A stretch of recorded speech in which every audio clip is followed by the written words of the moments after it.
Good night, everyone. I hope you had a peaceful day, and now it's time to relax. A little moment just for yourself. As you lie down in bed, let your eyes slowly close and your body unwind.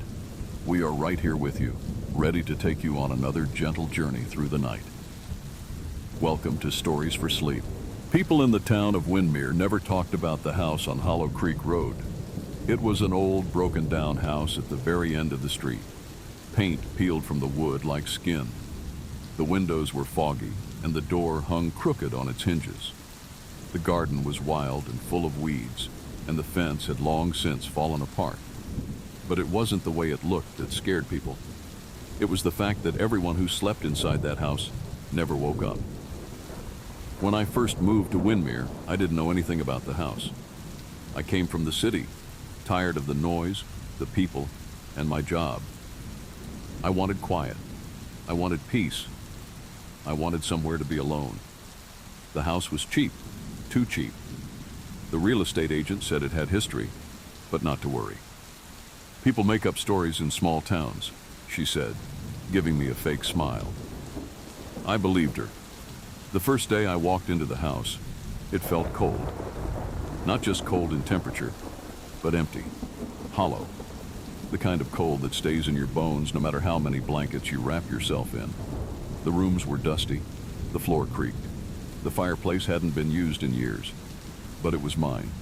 I cleaned it up as best I could, swept the floors, aired out the rooms, even fixed the light bulbs. By evening, it almost felt normal.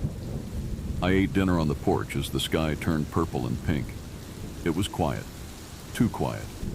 Even the birds didn't sing near this place. I went to bed early, and that's when it began. At 2:37 a.m., I woke up without knowing why. My eyes opened slowly. The room was dark except for the moonlight coming through the window. I couldn't move. My arms felt glued to the bed. My legs were heavy like metal. My chest rose and fell, but I could barely breathe. It felt like something was sitting on me. I tried to scream, but no sound came out. And then I heard it. Whispers. Not one. Many. All around me. In the walls. Under the bed. Behind my ears. The voices were quiet, but they were there. Talking. Laughing. Chanting. It felt like I was sinking into the mattress. Then, just like that, it stopped. I gasped for air and sat up, heart racing. My clock blinked 2:43 a.m. The room was empty. Nothing had moved. Nothing looked different. But I knew something had changed. The next morning, I tried to tell myself it was just a bad dream. Sleep paralysis, maybe. I'd read about that. I even Googled it over breakfast. Not dangerous, it said. Caused by stress or sleeping on your back. Fine, I thought. I'll sleep on my side tonight. I'll drink warm milk. I'll relax. But that night, it happened again. 2:37 a.m. Eyes open. Body frozen. This time I saw them. Shapes. Standing at the end of the bed. Shadows that didn't move like shadows should. They shifted slowly, twitching like broken puppets. One stepped forward. I couldn't see its face, only the outline. It leaned down, inches from mine, and whispered, "Go back." When I woke, I packed a bag and drove to a hotel. I stayed away for a week. I didn't tell anyone why. I kept having nightmares, dreams of people lying in beds with their eyes closed, never moving. I saw the house swallowing them whole. I saw myself in one of the beds, mouth slightly open, not breathing. But something pulled me back. Maybe it was pride. Maybe it was fear of losing the only home I had. Maybe it was the voice in my head saying, "It was just a dream. You're being silly." I went back. The town looked at me differently after that. At the store, people whispered when I walked past. One old man, gray and thin like paper, stopped me outside the bakery. "You shouldn't have gone back," he said. His eyes didn't blink. "That house doesn't let go." "What do you mean?" I asked. He didn't answer, just shook his head and walked away. That night I couldn't sleep. I sat in the living room with every light on. I turned on the TV, played music, drank coffee, anything to stay awake. But around 2:30, my eyes began to droop. I told myself I'd just rest for a moment, just close my eyes for 5 minutes. I woke up in bed, but I don't remember walking there. The covers were pulled over me. The lights were off. The house was silent. 2:37 a.m. The shadows were back, closer this time, standing in a circle around the bed. But now I could see their faces. They were pale, lifeless, mouths hanging open, eyes dull. They looked asleep, but standing, as if they had never truly woken up. One leaned down again and whispered in my ear, "You stayed. You sleep now." When I came to, it was morning. The sun was shining, but my legs didn't work. I had to crawl to the bathroom. I couldn't feel my arms. I called 911. At the hospital, doctors said I had nothing wrong. No injury, no stroke, no explanation, just extreme fatigue. They told me to rest. I laughed. Then I cried. I tried to leave the house again after that, packed my car and drove. But every time I got more than 5 miles away, my eyes would close. My hands would shake. I nearly crashed twice. The third time, I passed out in a gas station parking lot. When I woke up, I was back in bed, in the house. I set up a camera. That night, I forced myself to stay awake. I drank 6 cups of coffee. I tied myself to a chair in the living room. I pressed record. Next morning, the camera was off. The footage showed 2 hours of me struggling to stay awake, shaking in fear. Then, at 2:37 a.m., the screen went black. The camera lens had been covered by a pale hand. I'm writing this now with what little time I have left. I haven't slept in 4 days. My hands shake. My mind feels heavy. I see shadows, even during the day now. I think they're getting stronger. The truth is, I know what this house is now. It's a trap. It doesn't kill you. It puts you away. It keeps you. Buries you under soft pillows and warm sheets. It makes you forget you're dreaming. And when you realize you've never woken up, it's already too late. If you find this story, if you see this message, please, don't go to the house on Hollow Creek Road. Don't sleep there. And whatever you do, don't close your eyes at 2:37 a.m. It all started as a game. A stupid, harmless game. There were 6 of us that night. Me, Zara, my cousin Adil, his best friend Saif, and 3 girls from our college, Tanya, Ramin, and Zoya. We were staying at an old guest house in the hills. Adil's uncle owned the place. He let us use it for the weekend. It was big, empty, and far from the city. No Wi-Fi, no signal, just silence, cold wind, and a fireplace we didn't know how to light. The first night was quiet. We played cards, shared snacks, and talked about ghost stories. No one took it seriously. It was just fun.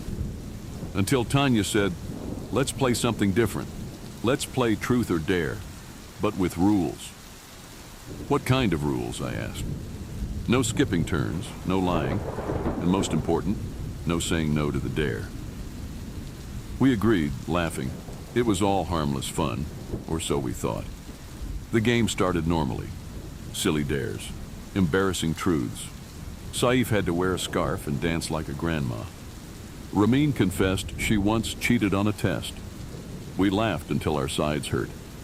But when it was Tanya's turn again, she looked different. Serious. Cold.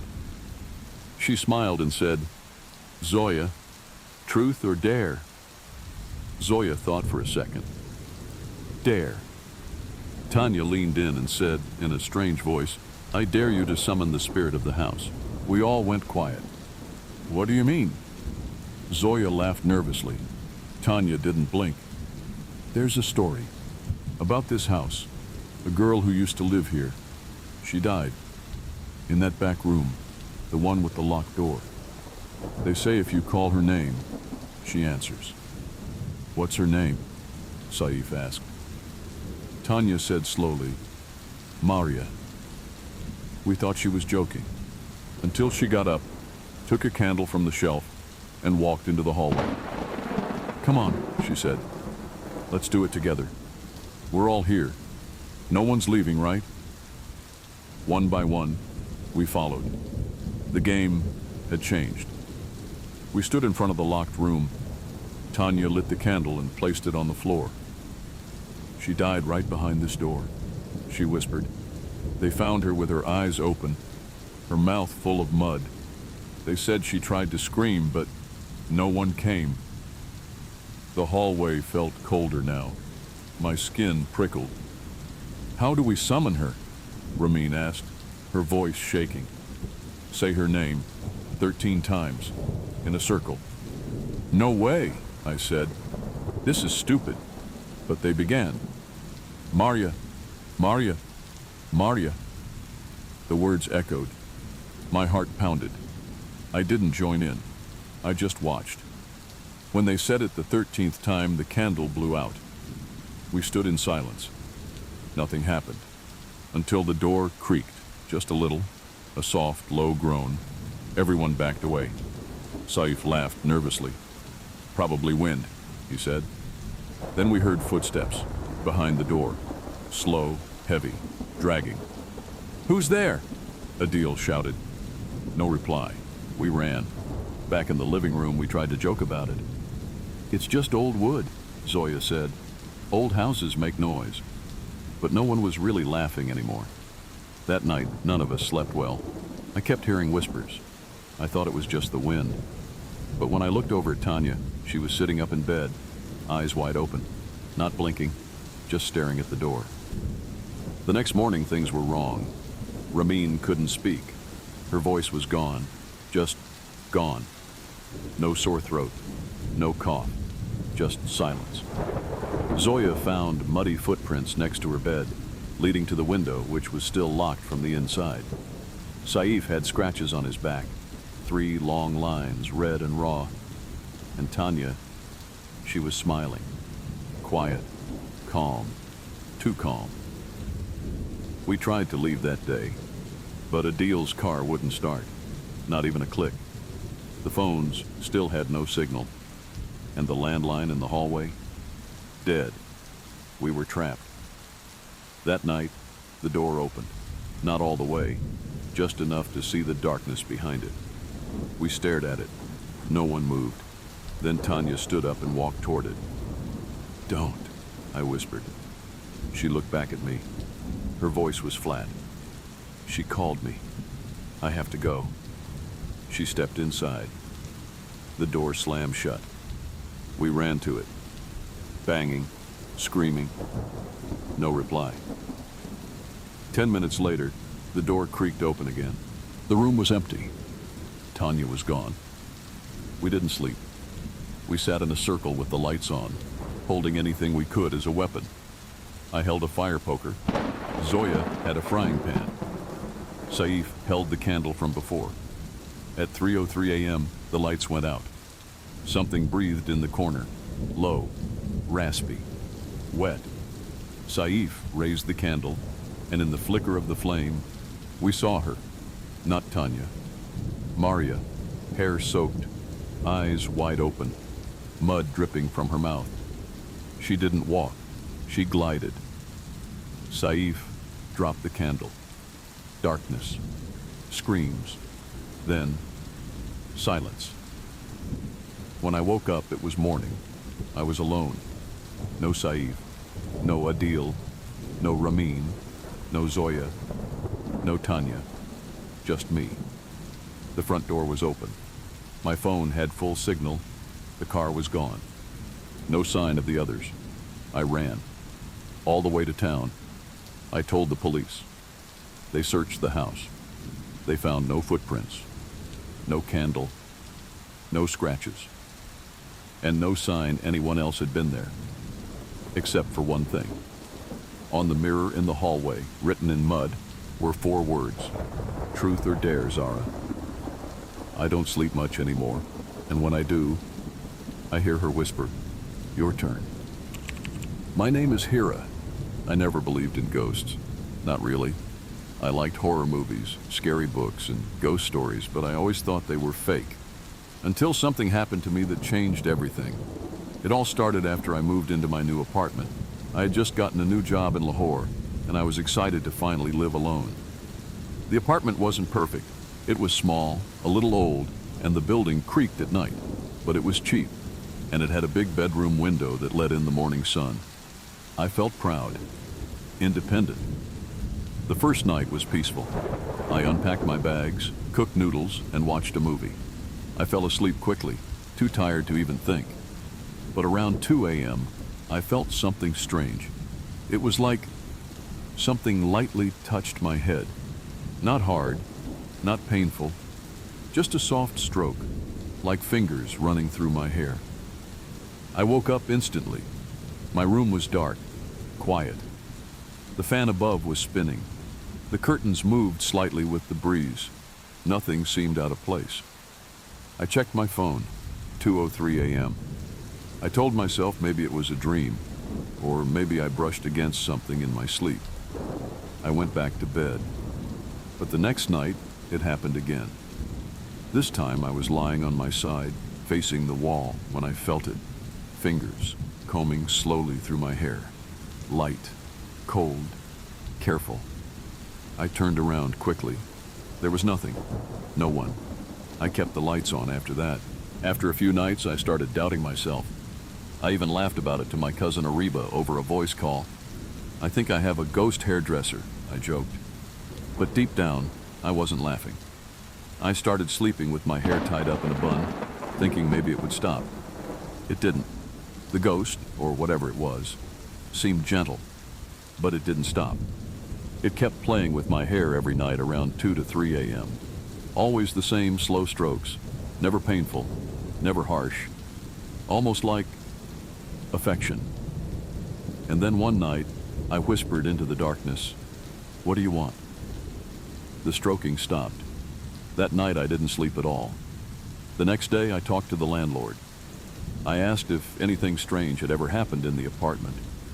He looked uncomfortable but said, "There was a girl who lived here before you, alone. She was quiet, friendly. One day she just didn't come to work. When they checked, she had passed away in her sleep.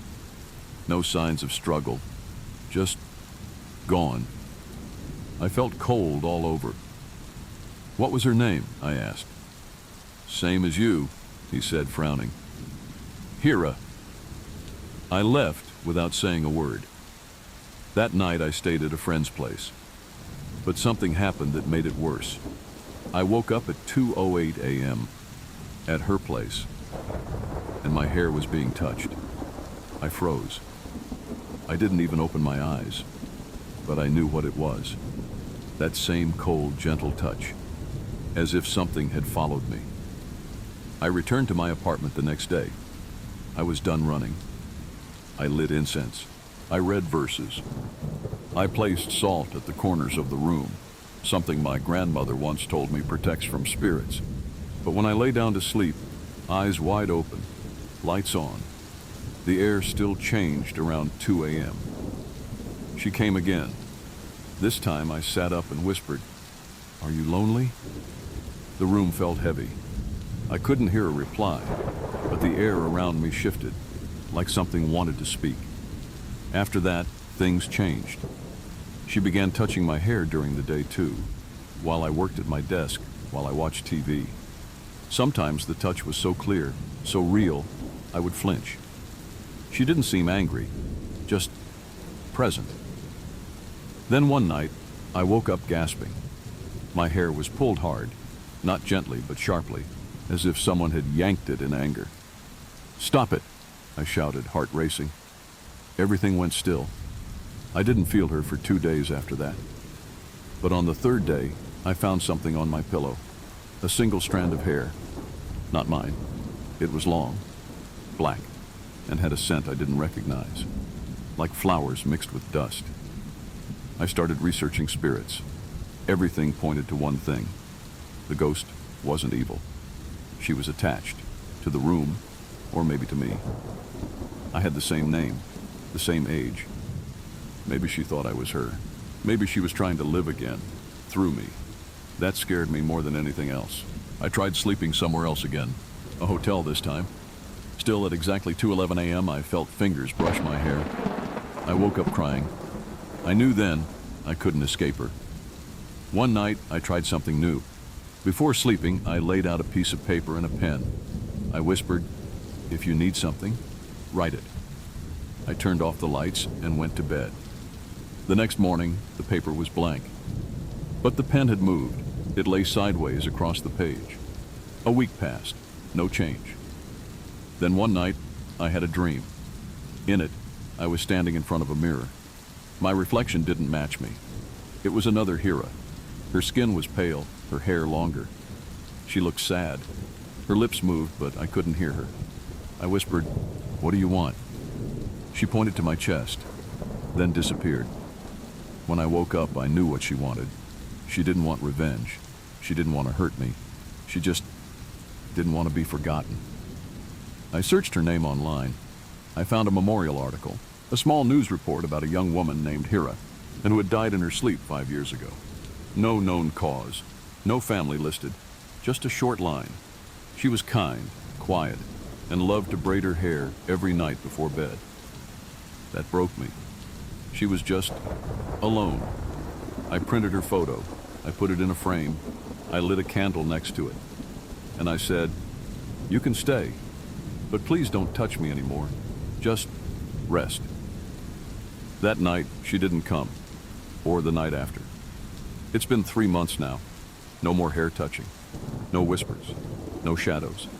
But sometimes, just before I sleep, I smell flowers and dust, and I whisper, "Good night, Hira." And I feel warm air on my cheek, like someone saying good night back. When Alina first moved into the little hillside cottage, she thought it would be a peaceful escape. After years of loud city life, she wanted quiet mornings, soft sunsets, and sleep. Deep, restful sleep. The cottage was old, but charming. Stone walls, wooden floors, and a view of the forest behind. It came fully furnished. The bed was big and soft, the curtains heavy and dark, and the air fresh. She unpacked her books and tea and told herself, "This is what peace feels like." For the first few days, everything was perfect. But on the 6th night, something changed. Alina woke up in the middle of the night feeling cold, even though she was under a thick blanket. The room was completely still. She turned her head and looked toward the window. The moon was full, shining faintly through the curtain. And that's when she noticed it. Her shadow. It stood on the wall next to her bed, but she was lying down. The shadow was not. Alina sat up slowly, her heart beginning to pound. The shadow didn't move. She looked down at herself. Her arms were under the blanket, her legs still. But on the wall, her shadow stood tall, arms at its side facing her, like it had been watching her sleep. She turned on the lamp beside the bed. The shadow disappeared, and the room looked normal again. She didn't sleep the rest of the night. The next morning, she told herself it must have been a dream. Shadows can play tricks when you're half asleep, right? Maybe the moonlight. Maybe her imagination. But the next night, it happened again. 2:17 a.m. She woke up without reason. The room was quiet, cold, and there it was. Her shadow, standing by the closet now. Still, solid, almost too solid. It didn't flicker. It didn't move with the curtains or the lamp. It just stood. This time, she whispered, "Who are you?" The shadow lifted one hand and pointed at her. Alina gasped and turned on the light. Gone. But now she was sure.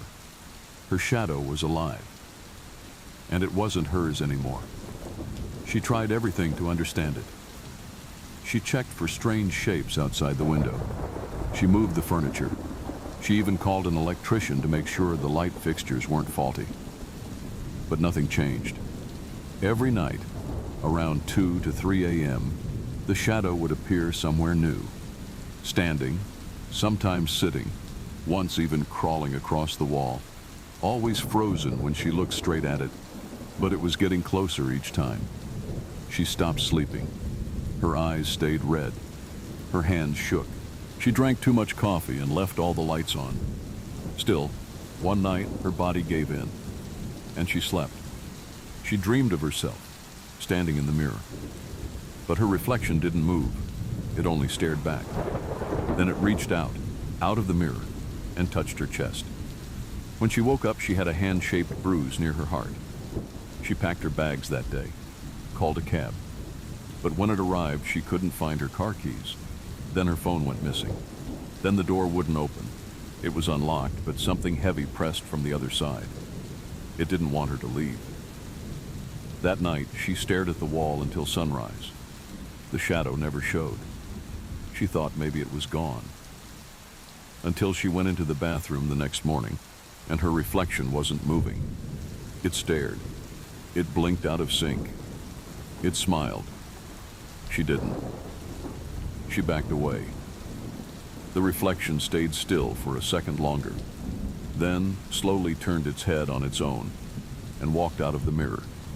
The lights exploded, and she fainted. When she woke up, everything looked normal again. But she knew something had changed. The reflection was gone. Her own shadow didn't follow her feet anymore. But when she walked through the house, sometimes she'd see movement, just beside her, on the walls, on the ceiling. A second self that didn't match her actions. It was following her now. Not just at night, all the time. She read old books, visited local libraries, asked old priests and strange women who knew of curses and shadows. One woman finally whispered the answer. There are two parts of you, your body and your shadow.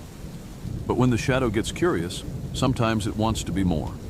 And if it learns to move without you, it won't stop. Alina asked, how do I stop it? The woman looked at her with pity. You don't. You just try not to fall asleep again, because when you sleep, it becomes stronger. Now it's been weeks. Alina doesn't sleep. Her eyes are hollow. Her voice is quiet.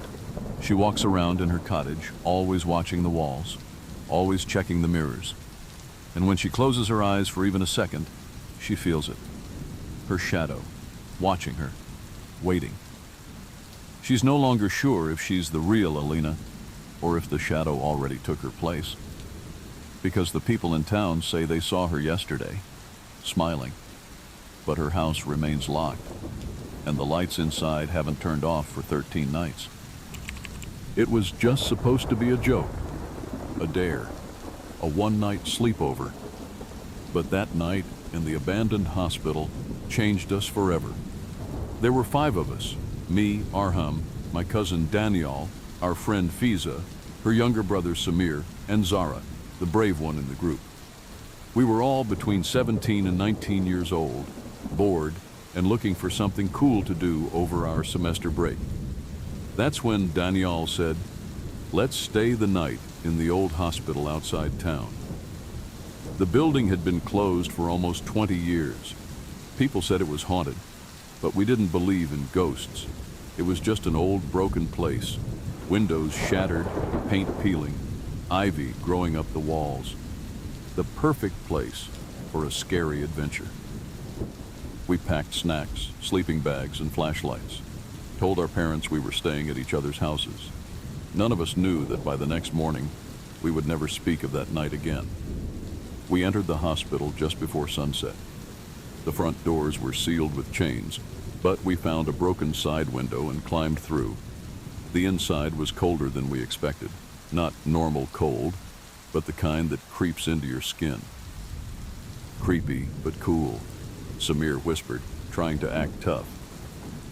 We set up camp in the old waiting room. It still had rusted chairs, broken tile, and a cracked vending machine with faded snack labels. We laughed, told stories, and filmed silly videos for our group chat. Zara found a rusted sign on the wall that said, Ward 3, do not enter. She pointed to it and smiled. We have to go there at midnight. At 11:45 p.m., we lit candles and started the walk through the dark hallways. The walls were covered in stains and strange symbols. Some doors were locked, others opened with a loud screech. Our flashlight batteries were already draining, and the air smelled like dust. And something else. Something old and sour. We reached Ward 3 at 12:01 a.m. The door was half open. Inside were 5 beds with broken frames, old curtains, and rusted equipment. The walls were scratched. Samir said, "This looks like something out of a horror movie." That's when the door slammed shut behind us. We screamed. Danielle pulled the handle. It wouldn't move. Zara shined her flashlight, but it flickered and died. Then we heard it. A slow, dragging sound. Something was crawling on the floor behind the beds. We backed into a corner. The light from Fiza's flashlight barely reached the other side of the room. But we saw something. A figure. On all fours. Pale skin. Long hair dragging behind it. It moved like a broken doll. One arm jerking, one leg twisted. It stopped near the middle bed, then slowly turned its head. No eyes, no mouth, just skin where a face should be. Zara whispered, "We need to run." But the door was still locked. Suddenly, every bed in the room shifted. The metal legs scraped the floor like nails. The windows shattered, though no wind came in, and the figure let out a sound, like bones cracking underwater. We huddled together, crying, frozen with fear. Then the lights came on. Only for a second, just long enough to see what was behind us. There were more. 4 more figures, one for each of us, twisted, identical in height and size, standing silently, like copies made of something broken. And they all pointed toward our bags in the corner, where we had left our phones. Suddenly, the door burst open on its own. We ran. Through the halls, past empty rooms, past strange markings on the wall that hadn't been there before. Footsteps echoed behind us. Not ours. Heavy, wet, fast. When we reached the waiting room, all the candles were out. Our sleeping bags were shredded. One of the chairs was rocking gently, as if someone had just stood up. We didn't speak. We didn't stop. We climbed out the window and ran through the field until we saw the road.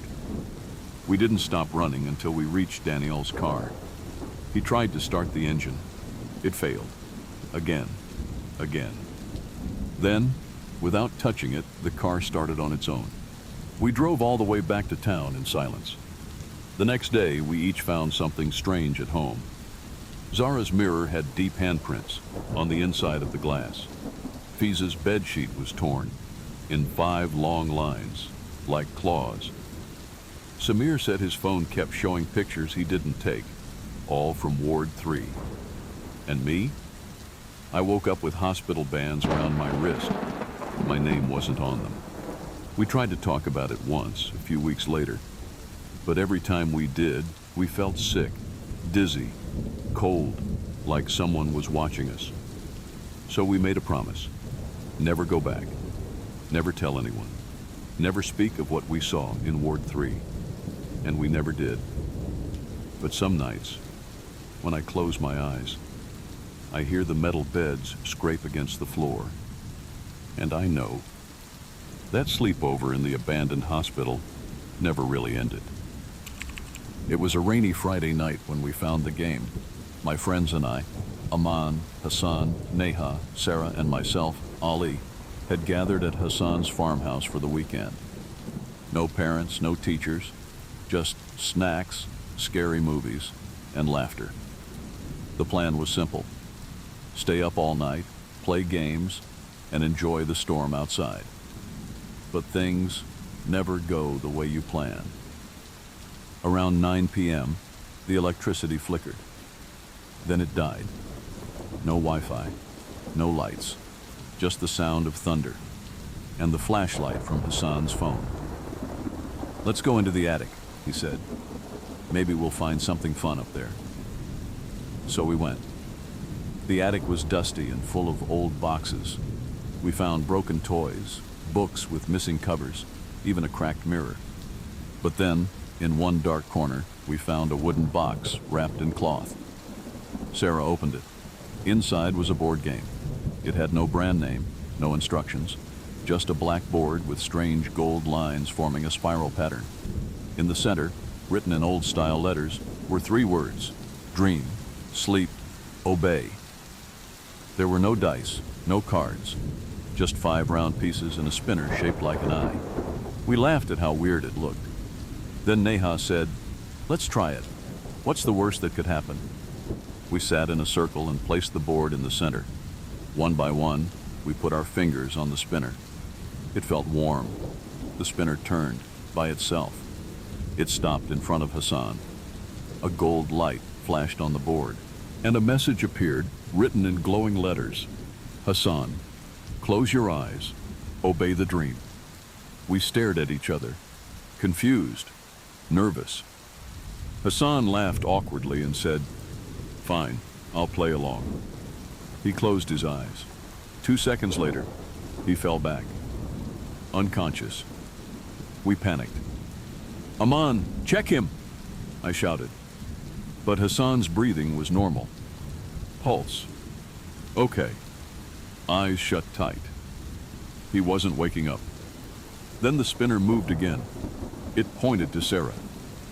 Another message appeared. "Sarah, sleep. Let the dream begin."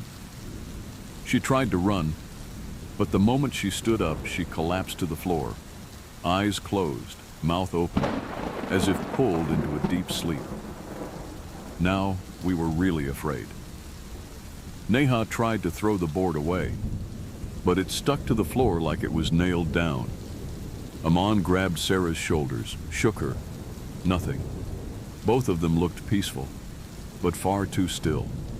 Then we heard it. A voice. Not in the room, not outside, but inside our heads. It whispered, "You opened the gate. You must finish the game, or stay in the dream forever." We had no choice. Aman and I sat back down. Neha didn't want to, but she was too scared to be alone. The spinner moved again. This time, it pointed to Neha. "Neha, rest. Serve the dream." She whimpered, "Please, no." But she fell over, just like the others, eyes shut, silent.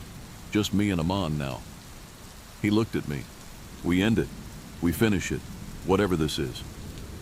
I nodded. The spinner turned one last time.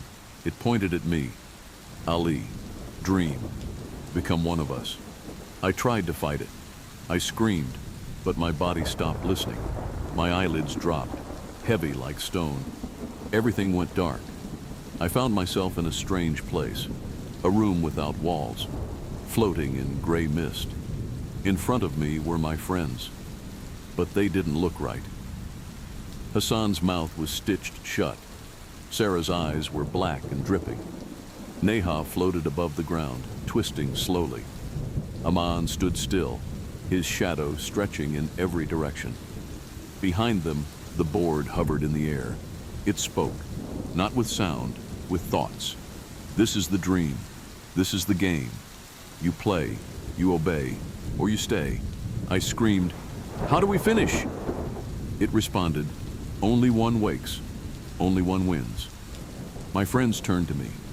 They began to walk forward, but their feet never touched the ground. They glided like puppets, pulled by invisible strings. I ran. The space around me twisted. Hallways opened in the mist. I saw doors labeled with our names. One said, "Winner." The rest said, "Sleeper." I reached the winner's door. Before I could open it, a hand grabbed me. Aman. But his face was melting like wax under fire. He whispered, "Don't leave us." I pushed the door open and woke up, gasping. On the floor of the farmhouse living room, the board was gone. The storm had passed. Sunlight came in through the windows. I sat up, heart racing. Only I had woken up. My friends were never found. The police searched for weeks. I told them we got lost in the woods, that I couldn't remember what happened. They believed me. No one ever found the board game, not even the attic where we found it. It was like it had never existed. But I know the truth. They're still in the dream, still trapped in that twisted world of the board. And sometimes, when I fall asleep, I hear them whispering, "Ali, it's your turn again." And I know the game never ends. Her name was Ariba. She was 18, quiet and smart. The kind of girl who loved old books, rainy nights, and writing poetry. She didn't go to parties. She wasn't loud. She just liked being alone in her room with her music, her thoughts, and her journals. One morning, everything changed. She woke up and found strange symbols on her arm. They weren't drawn with a pen or marker. They weren't painted. They were part of her skin, raised slightly, glowing faintly under the morning light, like something had burned them into her while she slept. At first, she thought it was a dream. She rubbed them, washed them, scrubbed with soap and a brush until her skin turned red. They didn't fade. Her parents thought it was a prank.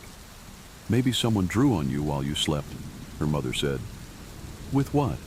Ariba replied, showing how deep the symbols went. "This isn't ink. It's under my skin." Her father looked uneasy. He said nothing. They took her to a doctor. The doctor frowned, confused. "They're not wounds," he said, "and they're not natural. It's not an allergy. It's not a skin infection."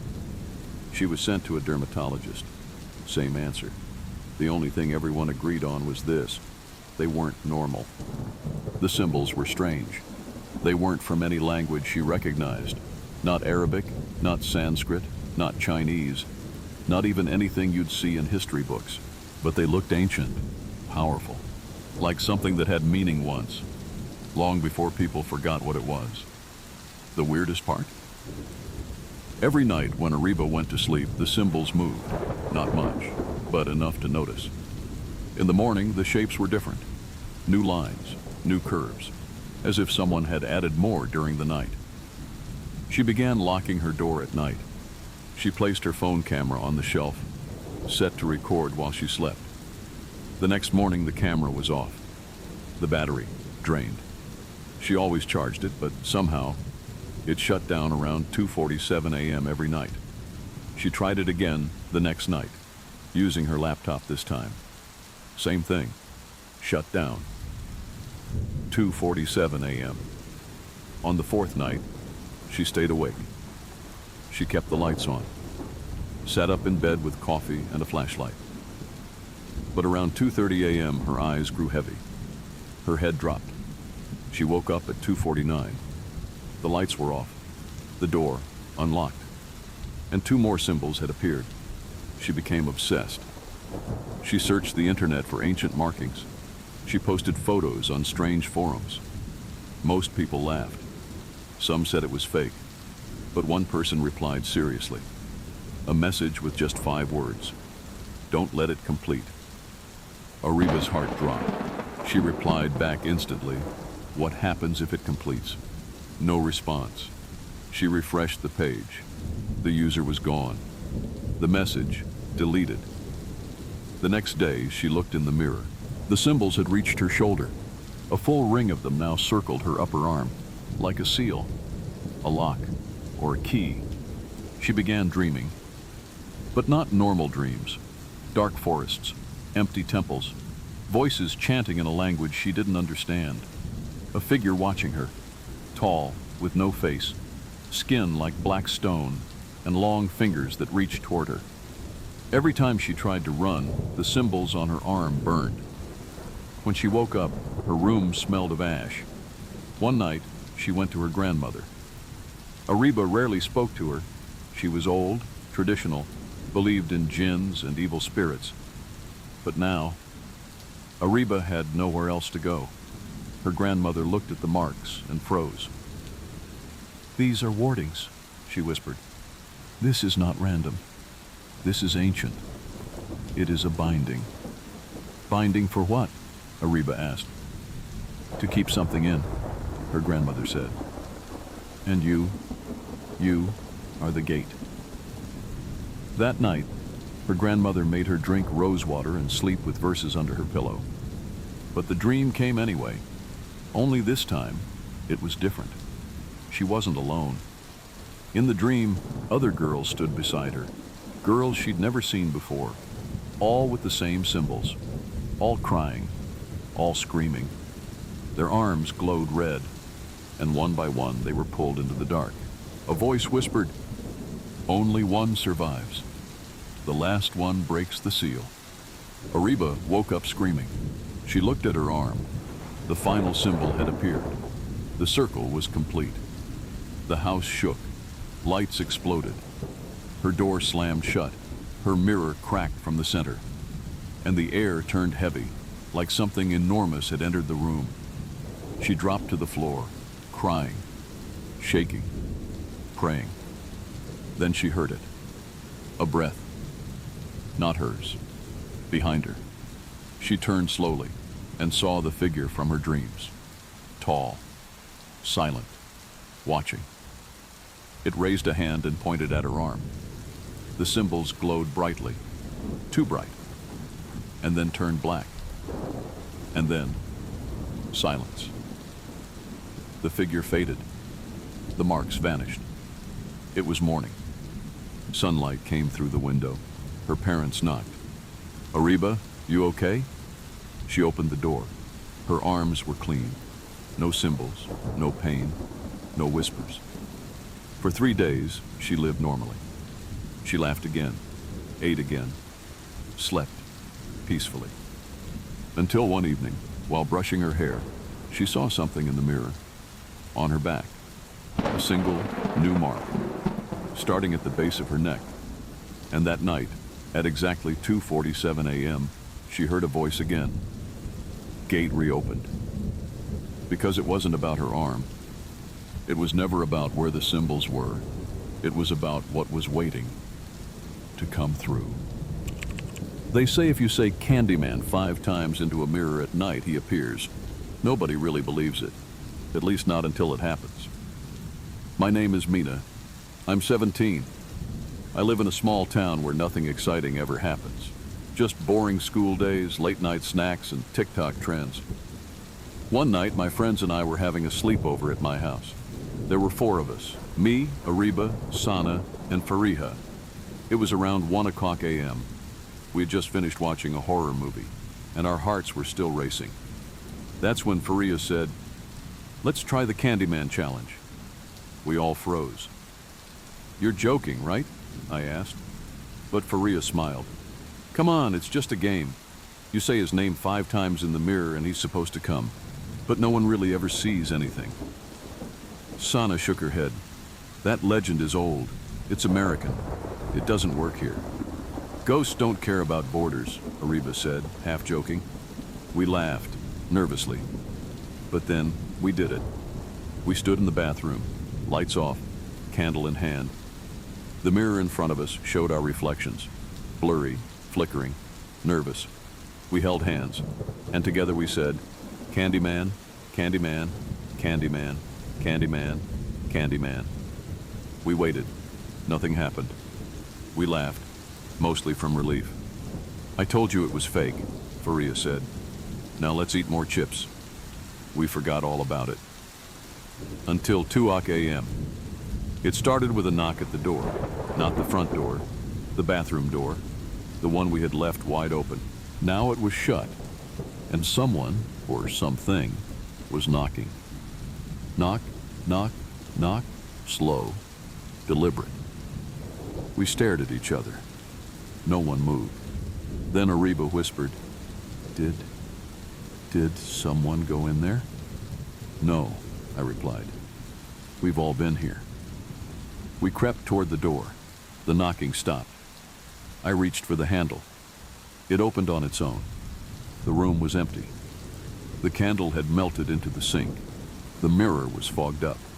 And in the middle of the mirror, drawn in something thick and red, were 3 words: "Sweets to the sweet."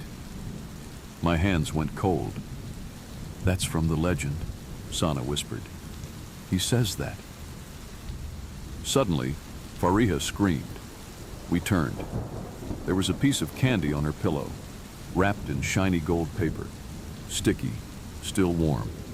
No one had seen it before. We tried to stay calm. Maybe it was a prank. Maybe someone had snuck it in while we weren't looking. We checked the doors. Locked. Windows. Shut. No one else was in the house. At 2:13 a.m., the power went out. We huddled together in the living room, holding our phones like flashlights. Then Sana gasped. She held up her arm, a bee sting, swollen, red. But there were no bees in the house, no windows open. Then Ariba whispered, "Guys, do you hear that?" Buzzing, soft at first, then louder. It was coming from behind the mirror. We covered it with a towel. It didn't help. At exactly 2:29 a.m., the buzzing stopped, and in its place, we heard footsteps. But they didn't come from the hallway. They came from the ceiling, slow, heavy, like someone walking through the attic. Creak, creak, creak. Then something dropped, another piece of candy. This one had teeth marks in it. We wanted to leave. We ran to the front door. It wouldn't open. None of the windows would either. My phone had no signal. And then we saw him, just for a second, in the hallway mirror. Tall, dressed in a long coat. His chest ripped open. Bees swarming from inside. A hook instead of a hand.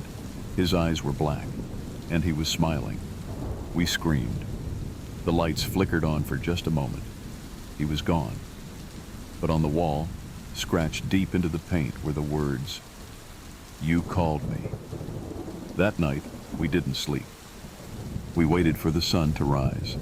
When it did, everything returned to normal. The mirrors were clear, the doors unlocked. The candy was gone. We never spoke of it again. But the next week, Faria didn't show up to school.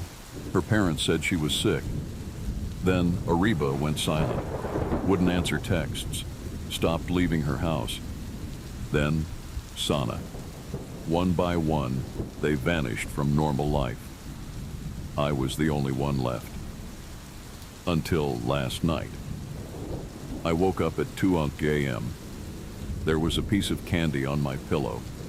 Gold wrapping, sticky, still warm. And next to it, a mirror. I don't own a mirror in my room. But there it was, waiting, fogged. And through it, I saw his face, smiling. And the words formed again. "You called me." If you're reading this, don't say his name. Don't say it 5 times. Especially not in the dark. Especially not near a mirror. Because if you do, Candyman comes at 2 a.m. My name is Zion. I'm 22, a university student who recently moved into a small apartment on the edge of town. It wasn't fancy, but it was cheap, quiet, and close to campus. Perfect for someone like me who just wanted space to study and sleep. For the first 2 weeks, everything was normal. Then the screaming started. It was a Thursday night when I first heard it. I had just finished studying and was getting ready for bed. The living room light was off, and I was brushing my teeth when I heard it. A blood-curdling scream, loud and sharp, coming from my living room. I froze. It wasn't just a sound. It was real, full of pain and terror. A man's voice, screaming like he was being ripped apart. I grabbed a flashlight and ran into the living room. The room was empty. Nothing was out of place. The curtains were still. The windows were shut. The door was locked from the inside, and the screaming had stopped. I stood there for a long time trying to understand what I'd heard. I even checked my phone. Maybe a video had started playing on its own. But no, it was dead silent now. I didn't sleep that night. The next morning I tried to laugh it off. Maybe it was a dream. Maybe I imagined it. My mind was tired, right?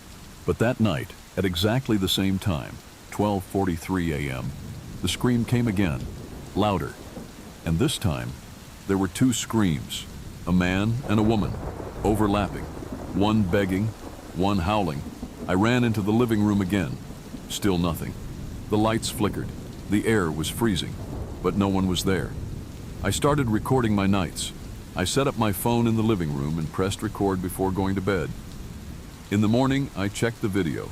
Everything was quiet until 12:43. Then came the sound. The screams were back. But now there was something else, a low voice in between the screams. It whispered, "Don't look at me." My hand shook. I replayed it 3 times. Same voice, same words. But there was no one on camera. I told my friend Saad. He laughed at first, until I played him the audio. He listened, then turned pale. "You need to move out," he said. "Why?"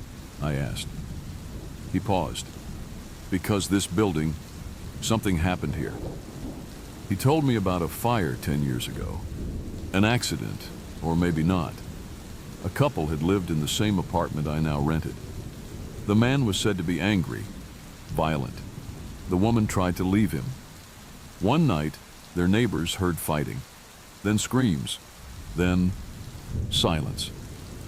When the firemen arrived, they found both bodies, charred, twisted, but something strange happened. No other apartment in the building was touched. Only that one room had burned, the living room. Now I was terrified. I tried burning incense. I read prayers. I played Quran verses in the background while I slept. It didn't stop the screaming. It made it worse. On the 5th night, I tried staying awake to confront it. I sat in the corner of the living room, flashlight in one hand, phone in the other. 12:43 a.m. came. The temperature dropped, the light died, and the screaming exploded all around me. This time, I saw something. A shape, just for a second. A man's figure in the corner, face burned, eyes missing, mouth open in a silent scream. And beside him, a woman, floating, skin melting. Reaching out to me, I passed out. I woke up on the floor. My nose was bleeding. My arm had deep scratches on it, like fingernails had dug into my skin. I packed my things. I left the apartment that morning and never went back. They say the place is still empty. No one stays more than a few weeks. Tenants leave without explanation. The landlord never talks about it. But sometimes, people walking past the building at night say they hear something strange. Screaming. From a dark window on the 2nd floor. The living room window. The same time. Every night. 12:43 a.m. And when someone dares to knock on the door, a voice answers from inside. "Don't look at me." It was supposed to be a normal sleepover. Just 7 teenagers, pillows, pizza, movies, and laughter. Nothing strange, nothing scary. But no one ever left that house again. My name is Amal. I was 17 at the time. My best friend Rita had invited me and 5 others, Taimur, Hina, Zoya, Mahir, and Fariha, to her new house on the edge of town. Her family had just moved in and they were out of the country for the weekend. We had the whole place to ourselves. It was huge, old, creaky, with a long hallway and too many doors. Her parents bought it cheap, and we all joked about it being haunted. Rita laughed too, but when she showed me her room, she whispered, "Sometimes I hear footsteps at night, but no one's ever there." I thought she was just trying to spook me. I smiled and shrugged it off. I wish I hadn't. That night, everything started normally. We ordered food, watched scary movies, and made fun of each other when someone screamed. At midnight, Taimur suggested we play a game. "Let's do the sleep curse," he said. "What's that?" I asked. "It's just a fun challenge," he said. "We all sleep in the same room. Someone sets an alarm for exactly 3:03 a.m. When it rings, we all sit up, say, 'Don't fall asleep again' 3 times, then go back to sleep. If you skip it or sleep through it, the curse gets you." It was obviously fake, just teenage nonsense, but it sounded fun in a creepy way. So we agreed. We pulled our mattresses into the living room. Dim lights, soft music, the fireplace crackling. Rita set her alarm, 3:03 a.m., and slowly, One by one, we drifted off to sleep. Beep, beep, beep. The alarm blared. Eyes opened. Groans filled the room. Everyone sat up slowly. Half asleep, we all repeated it like a joke. Don't fall asleep again, don't fall asleep again, don't fall asleep again. Rita clicked off the alarm. We lay back down, and none of them ever woke up again. When I opened my eyes, it was morning. The room was quiet, too quiet. Sunlight came through the window, soft and warm. I stretched, and then realized no one else was moving, not breathing. I sat up, heart racing. "Rita?" I whispered. No reply. I shook her. Nothing. I checked for her pulse. It was there. Faint. But she wouldn't open her eyes. Her lips were parted, like she was dreaming. I tried the others. All the same. Alive, but asleep. Like they had been swallowed by their own dreams. I called for help. I screamed. No one answered. No neighbors. No people walking by. Even the birds had gone silent. My phone had full signal. But every time I tried to make a call, it dropped. When I tried leaving the house, I couldn't. The door wouldn't unlock. The windows wouldn't break. It was like I was trapped in a dollhouse full of sleeping bodies. Then I saw it, on the wall above the fireplace. Words written in chalk. One must stay awake, always. I erased it. It came back. I erased it again. It reappeared. Then I blinked, and suddenly, all the clocks in the house were frozen at 3:03 a.m. I tried staying awake. I drank water. I chewed ice. I slapped myself. I sang loudly. Every time my eyes closed, I saw things in the darkness. Hands reaching out from the floor. A tall figure watching from the ceiling. Voices whispering, "Come lie down. Just for a moment. Just rest." I didn't. I couldn't. On the third day, something changed. I found a notebook in Rita's room. It wasn't hers. The handwriting was old, shaky. Inside were pages filled with the same line. The one who sleeps is the one who calls it. On the last page was a warning. Never speak the curse. Never close your eyes after 3:03. It waits for silence. It waits for stillness. It waits for sleep. I ran back to the others, still breathing, still unmoving, still dreaming. That night, I tried shaking them awake again. I shouted. I cried. Nothing worked, until I screamed, "Wake up, Rita!" For 1 second, her eyes opened. Just barely. And she whispered, "Don't sleep. Don't let it in." Then she fell silent again. I've been awake for 5 days.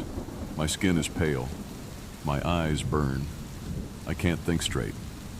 But I have to stay awake. Because now, I hear it. Moving in the hallway, dragging something behind it. It knocks softly on the door and says, "Your turn." If you're reading this, remember, never play the sleep curse. Never close your eyes after 3:03 a.m. Because once you fall asleep, you don't wake up. It started during the weekend sleepover at my cousin Isa's house. 5 of us were there. Me, Lena, Isa, Manor, Harim, and Haiba. We were all 16 or 17, excited for a night of gossip, snacks, movies, and staying up late. Isa had a big bedroom with soft rugs, fairy lights, and an antique mirror fixed on the wall near her closet. It was tall and old-fashioned, with a gold frame and strange patterns carved along the edges. She said it came with the house when they moved in. "I cover it at night," she said, laughing. "Don't like seeing myself when I wake up." We all joked about it, but that night, we forgot to cover the mirror. And the girl in the mirror didn't forget us. Everything started normally. We played Ludo, told ghost stories, laughed too loudly, and ate chips until our stomachs hurt. Around 1:30 a.m., we finally turned off the lights and got into our sleeping bags on the floor. But the mirror stayed uncovered. The room was dim. Only the light from the street outside came through the curtains. As I lay down, something made me look at the mirror. Just a feeling. That's when I saw her. A girl, standing inside the mirror. Not reflected, inside. She wasn't one of us.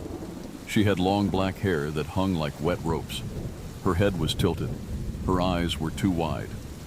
And she was staring directly at me. I sat up quickly and blinked.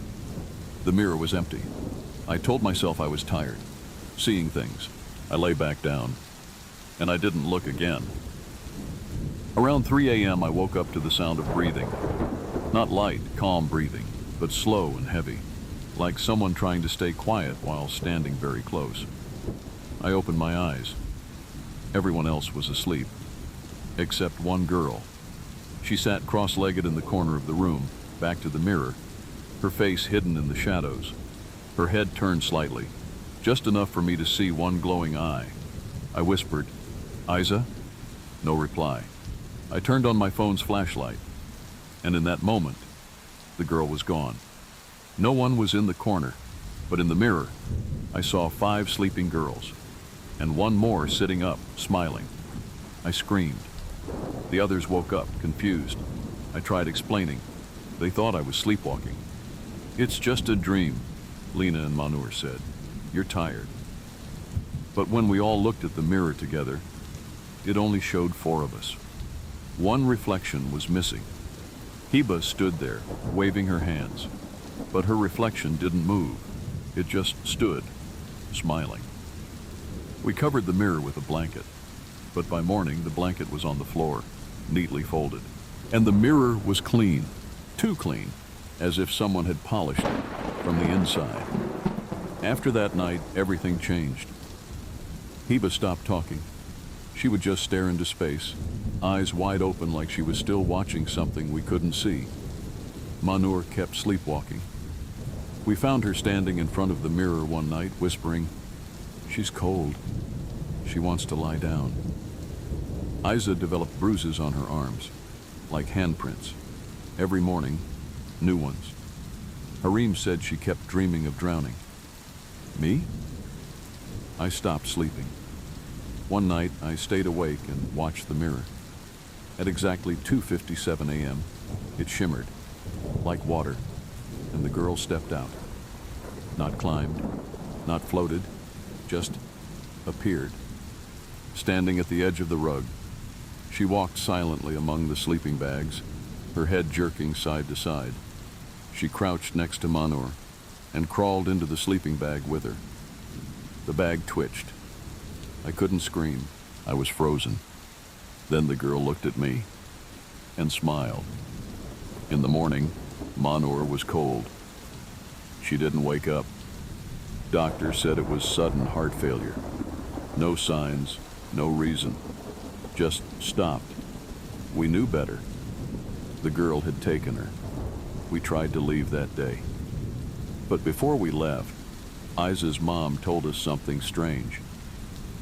"You girls stayed quiet last night," she said. "Except for one of you, the girl who kept looking in the mirror. What's her name? The one with the long black hair." We froze. None of us had long black hair. Not anymore. That was a year ago. We never slept at Isa's house again. In fact, she moved. The mirror was left behind, nailed to the wall. But even now, sometimes in a dark room, when I look too long into a mirror, I see her, not my reflection. Her, standing just behind me, waiting for the next sleepover. Because now I understand. She never wanted to scare us. She just wanted to sleep with us. Forever.